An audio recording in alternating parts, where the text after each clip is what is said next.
Madagascar Airways, votre nouvelle référence en voyage, vous présente Zaatan.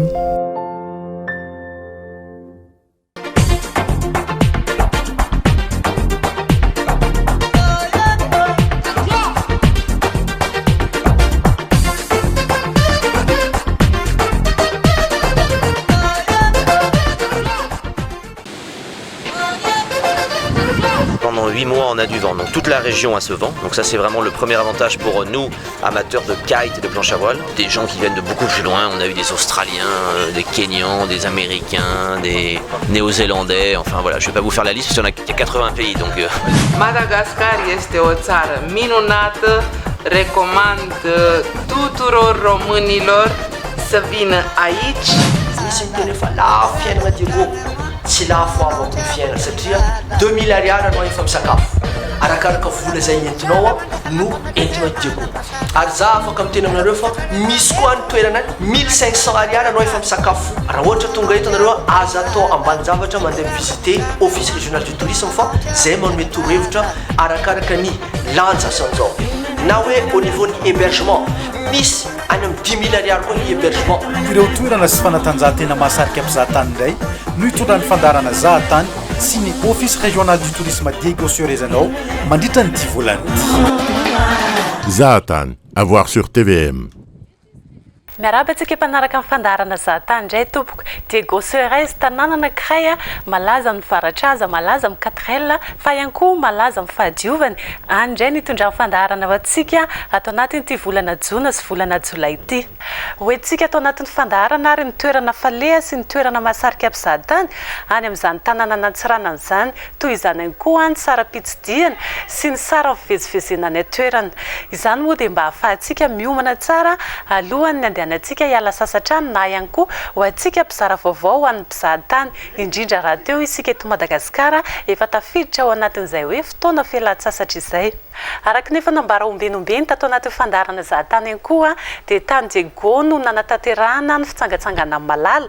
Malala moa ilay nahazo ny voalohany tamin'ilay fifaninanana concours meilleur guide de Tana 2016 izay nikarakaraintsika tato anaty fandaharana ka nofisiparitry ny fizahantany any Diego sy ny Madagascar Airways nanolotra loka ho azy. Atao anatin'ity fanadihadiana izay hoentina amintsika androany ity ary no hanomboantsika izay fitsidiana ny tanàna ny Diego izay. Ny fandraisana amin'ny Malala sy ny fahatongavany tamin'ilay fiaramanidy Madagascar Airways izay aloha ny hanomboantsika ny fanadihadiana. Ndao avy hatrany.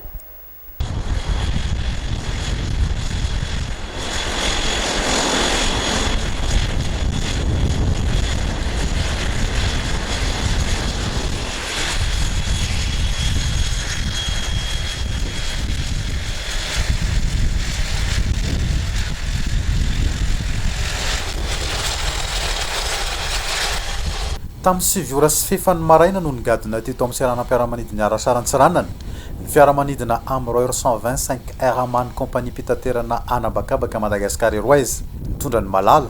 Ilay nahazo ny larana voalohany tamin'ny fifaninanana meilleur guide de Tana 2016 no karakarain'ny fandarana zahatany teto amin'ny televiziona malagasy.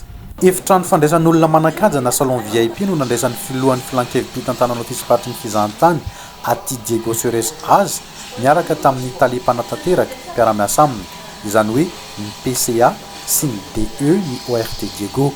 Voalohany miarabo anao amin'ny anaran'ny office régional du tourisme Diego Sorez dia maha PCA za manao tonga soa aloha aty Diego anao amin'izao émission zay ataontsika mba ampiroboroboana ny fizahantany aty amin'ny tapana avaratra eto Madagasikara.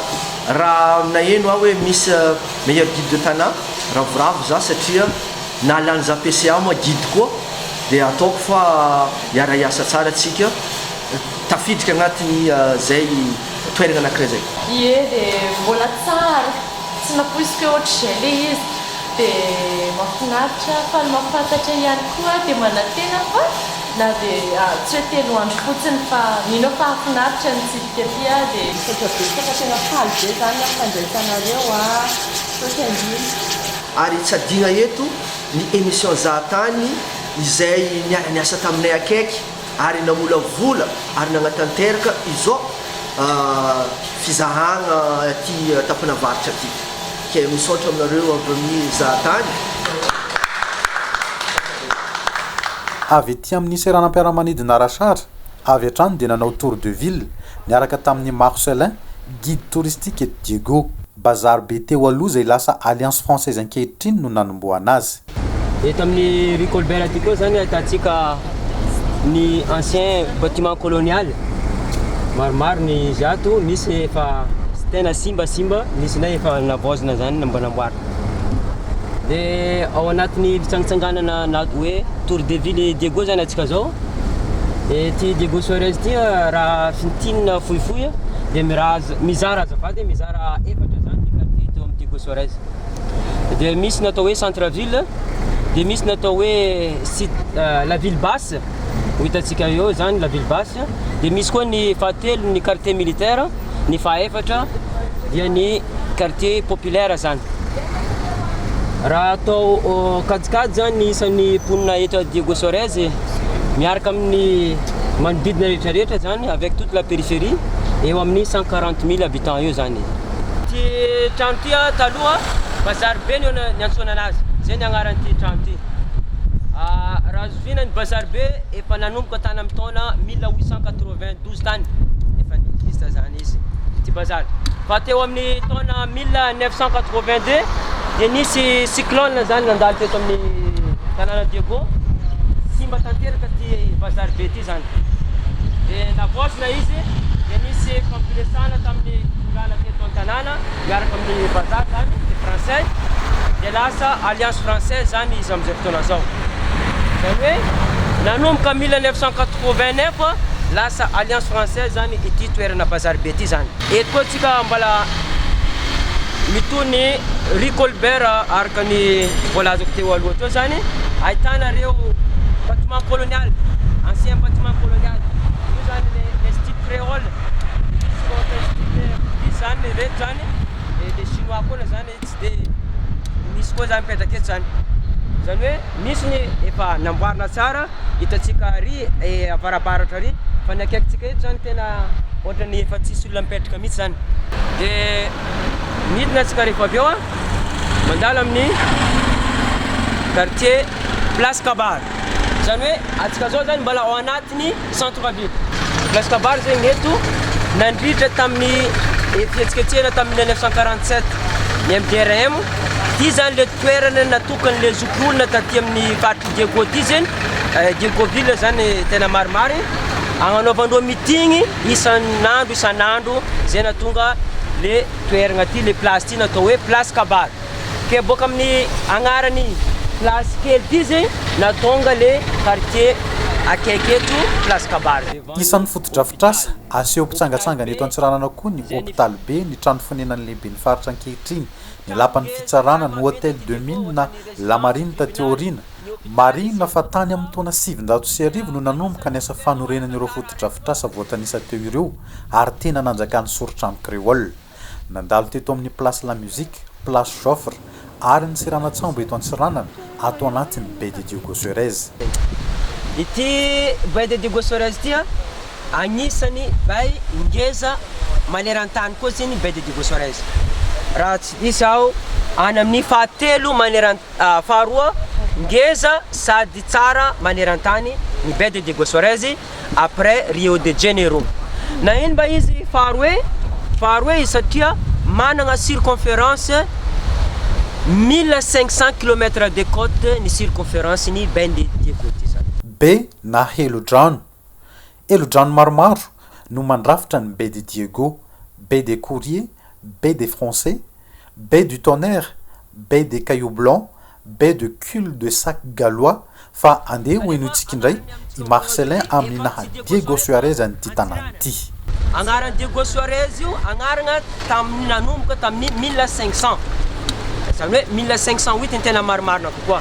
Fa tamin'ny taona 1500 dia misy les commandants les portugais.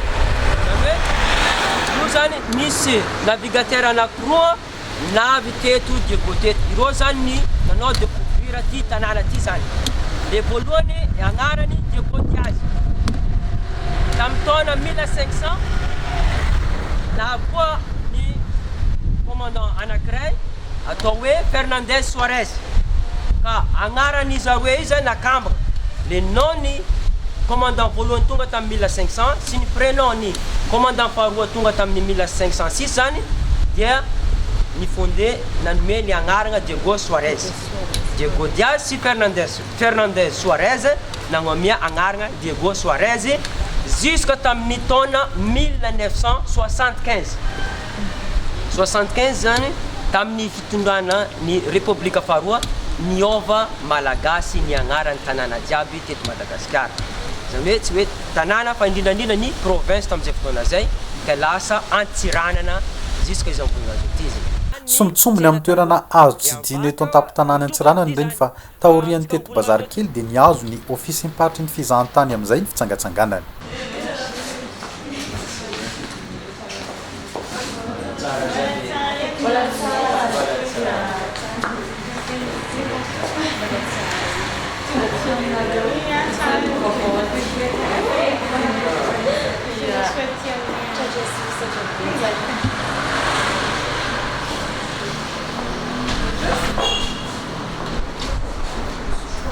Ny asan'ny office de tourisme dia misana ny promotion ny destination région Diana.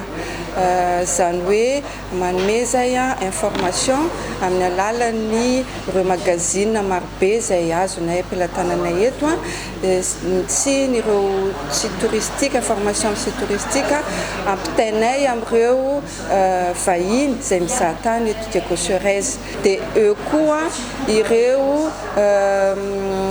éducteur sy voyage de presse zany hoe mifandray miara-miasa be mihitsy zay amin'ny office national de tourisme à Madagascar mampifandrainay amin'ireo tour opérateur eto amin'ny faritra ny Madagascar sy avy any ivelany. Eo koa ny salon sy ny foire zay ahafahana koa zany mampivelatra ny tanàna ny Antsiranana zany eran'izao tontolo izao. Inona marina moa no tena mampiavaka an'Antsiranana raha eo amin'ny fizahan-tany eto Madagasikara? Manana zay parc et réserve. Misy anankitelo izy ireo roa parc et réserve terrestre sy anankiray parc marin. Ankoatran'ny parc dia ny tian'olona zana koa zany rehefa mandeha aty Diego Suarez dia ireo plage manana anankiefatra be zao izahay manana site touristique culturel izahay misy anankiroa izy ireo ary farany manana site potentiel misy hatrany amin'ny folany mihitsy izahay fa mbola iopitrandrana hatramin'izao. Fa ny tena ahafantarana ny Diego Suarez moa dia ilay ataontsika hoe nosolonjy na pain de sucre dia eo koa ny baobab izay mitondra anarana ny Suarez Madagascar Adansonia Suarensis. Ny fampizarana teto koa fa 3 alina teo nisan'ny mpizahatany nandalo taty Antsiranana tamin'ny taona 1912 isa somary nidina ihany io. Teratany vahiny indrindra ny frantsay no mbola betsaka amin'io raha noarina tamin'ny teratany malagasy. Vitsy satria asa angamba le fiheveran'olona hoe mandeha aty Diego dia tourisme de luxe natao an'olona manambola nefa tena diso izay hevitra izay tena manana hôtel be dia be mihitsy izahay ahafahantsika malagasy zany mankafy ny akanto ny zavaboary sy ny zavatra mampiavaka antsika eto à Madagascar. Raha mety antotanisa zao misy eo amin'ny 47 restaurants aminay, misy 147 hôtel ary ny tena betsaka amin'ireo zany dia ravinala tena zaka ny be sy ny maro mihitsy zany mandeha amin'ireo hôtel ireo. Raha misakafo amin'ny restaurant tsotra ianao dia 2000 ariary 4000 ariary dia efa afaka mihinana tsara. Raha ny hôtel dia eo amin'ny 15 000 20 000 ariary 30 000 ariary tout au plus. Isan'ny fomba iray efa irosoana ofisy miparitry ny fizahan-tany aty Antsiranana nisy tomana mpizahan-tany aty an-toerana koa ny fitrandrana ny tourisme communautaire. Ny tanjona vaovao zao tia ny communautaire mba ahoana ny vahoaka madinika tena hoe ambany indrindra mba mibénéficier amin'izany natao hoe tourisme zay.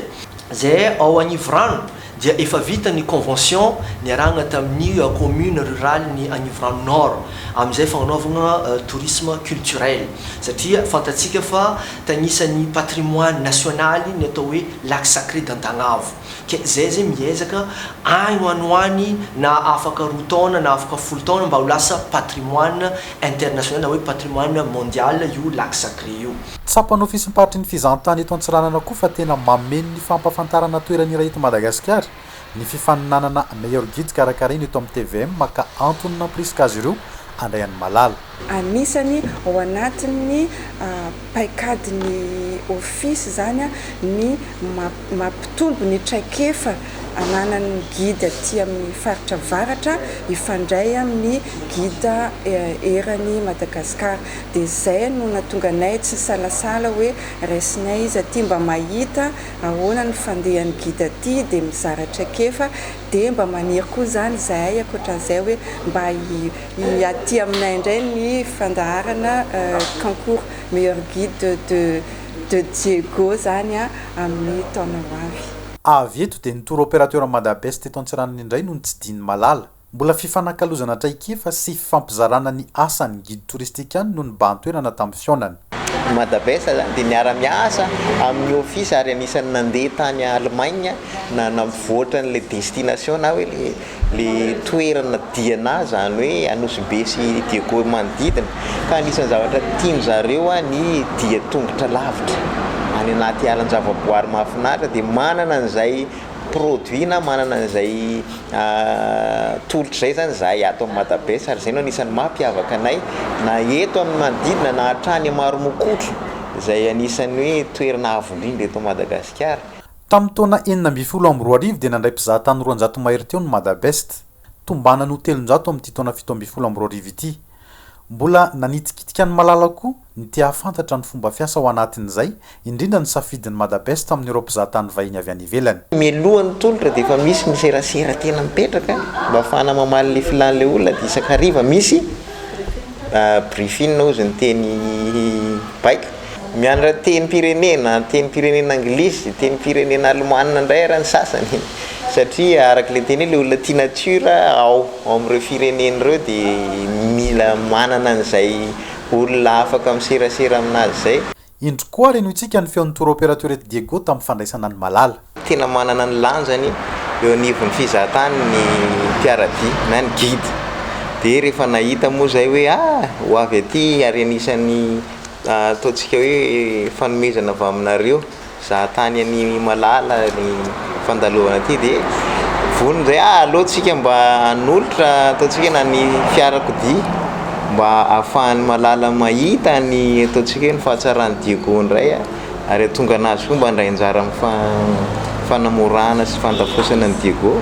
Ary izay koa mino fa mbola hiara-iasa aminy rehefa any amin'ny fotoana mamety noho ny fanajana n'le asan'ny mpiaradia zany mametraka ny fankasitrahana ny zahatany zahay ary mamerina ihany koa ny fisaorana ny malala satria anisan'ny ampivoatra ny fizahantany eto Madagasikara izao zavatra ataon'izao ary ny fahombiazany teo anatin'ilay concours. Raha ny tour opérateur Madabest no niantoka ny fiarany vezivezen'ny malala nandritra ny andro voalohany ty Diego dia Hôtel Mantasal Resort nitondra kintana 4 ty Diego indray no nampiantrano azy voalohany tamin'izao fitsangatsanganana izao.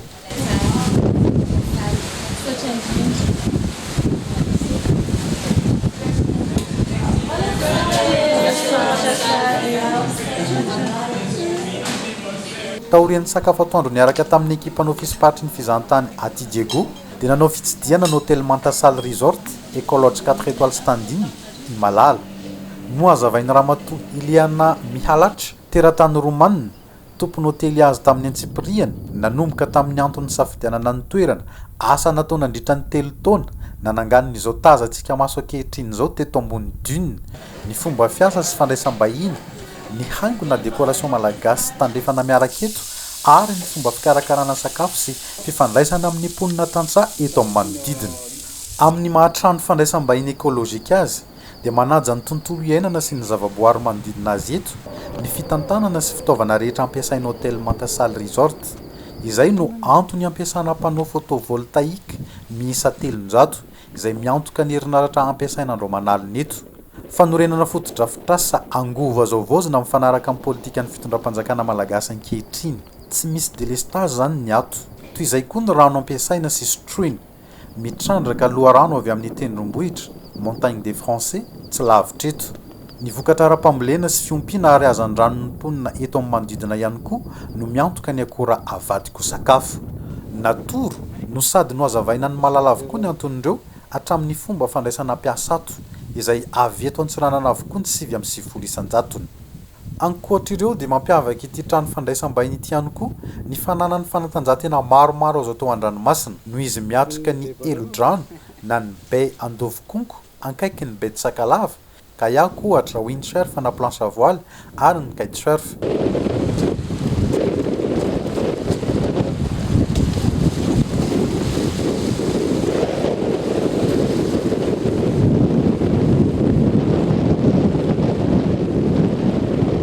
Le truc que je trouve ici, cette place, cette pays, c'est vraiment très intéressant pour les gens qui vont faire du kite. À cause les conditions sont parfaites, comme le vent très constant, la température, et le vent souffle sans arrêt toute la journée et 9 mois par année. Et ici, avec mon expérience, je trouve ici c'est le meilleur endroit pour faire le kite. Comme je vous ai dit, nous avons tout ce qu'il faut, la nature, les gens vraiment très sympas et c'est ça les plupart des gens qui nous ont cherché. Les clients surtout, parce que la première chose, les Européens demandaient est-ce que la place est vraiment bien sécurisée, est-ce que les conditions sont parfaites. Par exemple, si à part de kite, est-ce que je peux faire autre chose à part de kite? Bien sûr, parce que nous avons beaucoup d'excursions. On a des faits de kayak entre les mangroves, on a fait un petit balade entre les rochers avec la marée basse. Oui, je trouve que cette place est vraiment très intéressante pour cette sport nautique.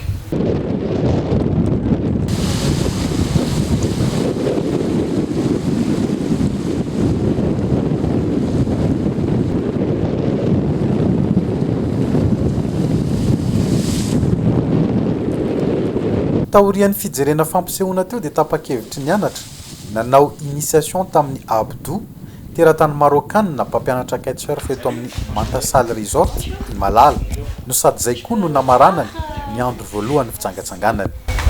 Ici c'est un shop de kitesurf, on va vendre le matériel de kitesurf. Par exemple ça c'est une planche de kitesurf et pour le wakeboard aussi. Et ça c'est l'armée, tu peux attacher avec toi. Comme ça, tu peux contrôler la voile. Voilà. Je te montre comment. C'est un spécial armée de kitesurf. Tu mets en dos. Avec le scratch, et après tu fermes le truc. Et ça, c'est les barres. Par exemple, ça, c'est la barre. Ça, c'est comment vous pouvez contrôler la voile, guider la voile. Ça attache avec l'arnais. Comme ça, vous pouvez contrôler la voile. Et ici, nous avons les harnais. C'est les harnais là, en haut. Ça, c'est spécialement pour windsurf. Windsurf. Planche à voile. C'est en bas, ça, c'est pour le kitesurf. Parce que ça, c'est différent. Qu'est-ce qu'il a diffère? La différence, c'est entre... Ça, c'est harnais scratch. Ça, c'est harnais culotte. Tu mets les pieds dedans. C'est la même chose que ça, mais juste avec les ceintures, comme le culotte. Moi, en tant que débutante, je cherche des matériels et je peux savoir les prix? Bien sûr. Voilà. Une heure, ça coûte 65 €. Et j'ai une autre question pour les enfants. À quel âge, pour les amateurs de kitesurfing, windsurfing, c'est à quel âge? À quel âge? C'est partir à 10 ans, 12 ans. Ça dépend le poids. Ça dépend de la gabarit. Franchement, le kite et windsurf, c'est le sport extrême. Mais si tu respectes les règles avec les moniteurs, ça sera vraiment doucement. Et pour l'âge, pour les gens qui vont pratiquer de ce sport nautique, c'est pas la question de l'âge. Par exemple, si tu veux pratiquer, tu vas pratiquer. Même un quelqu'un, il a 50 ans, il veut faire du kite, il veut faire du windsurf. Bebe fanontaniana ihany malala teto tamin'ny Abdou amin'ny mahatolotra azo omenany mpizahatany tonga eto amintsika ny sport nautique tahaka tony fa raha fehezina izay tontolon'andro androan'izay mba ahoana hoy malala be dia be surprise daholo vao nanomboka maraina dia surprise nafinaritra be vao nanomboka tany anaty fiaramanidina niaraka tamin'ny Madagascar Airways a nafinaritra tsy nampatahotra mihitsy ilay izy na dia hoe zay ary vao nitaingina fiaramanidina dia noho ny taty dia tsy nieritreritra hoe misy olona miandrika ay dia surprise be mihitsy tamin'ny maraina hoe niandrika ny ekipan'ny Zahatany a tonga tany anareo nitsena dia teo ihany koa zany ny fandraisany taty ny office paritra taty ny prestataire touristique rehetra izay hita hoe efa tena vonona nandray an'le vacanceko taty izay tena zavatra nafaly sy natohana ny foko zany fantatra an'izay a dia andro voalohany androany a tsara be dia mihitsy fa mbola tsara lavitra noho izay ndrapitso wow tena top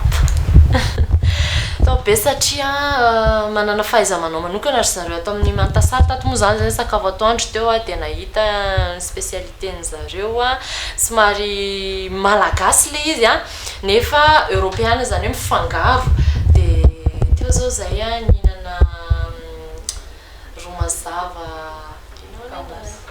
romazava kambasy a tena tsara be bravo chef Julien ahoana ary ny raha fehezina amin'ny tena anankiray ahoana fahitanao ny Diego a tanàna madio lamina ary tena natao an'ny mpitsangatsangana filaminana tiana ny filaminan'ny tanàna nandresaka fandriampahalemana zany hitako mita amin'ny renivohitra hafa tsy sanatry ny manaratsy ny renivohitra hafa fa ty zany hitako milamina tsy mikorontana madio ny tanàna zay ny andro voalohany tamin'ny fitsangatsangana malala fa ho amin'ny fandaharana manaraka izany hoe amin'ny tapabolana dia ny maire de Mrode sy ireo mpanao kitesurf ny babaomby izay ampianatra antsika ihany koa mahakasika izay kitesurf izay a ny fitsidiana ny montagne des français ireo indray no entinay aminareo atao anatin'ny fandaharana ny fandaharana moa dia nivokarina niaraka tamin'ny office paritra ny fizahantany Indigo sy ireo opérateur natoerana izay tolorana fisaorana manokana toraka izany ihany koa ny Madagascar Airways izay mpanohana ofisialy ny fandaharana izy moa dia mampifandray hatrany Antananarivo amin'ireo faritra fito Madagasikara indrindra fa ireo toerana mahasarika mpizahatany toy izany ihany koa ny any amin'ny nosy ravavy aty amin'ny Océan Indien dia asaiko hatrany ianao anaraka ny télévision malagasy ny famerenana amin'ny fandaharantsika dia ny alakamisy ho avy io amin'ny 6 ora ity fandaharanandro ity ihany koa dia azonao jerena ao amin'ny réseaux sociaux ny Zahatany ny Google Plus ny YouTube ny Facebook ny Twitter toy izany ihany koa ireo fandaharana hafa dia azonao averenana jerena ao amin'ireo tambajotra serasera izay voalazako teo aloha teo veloma tompoko dia mamy fotoana ho anao indray ao amin'ny tapabolany anoto izao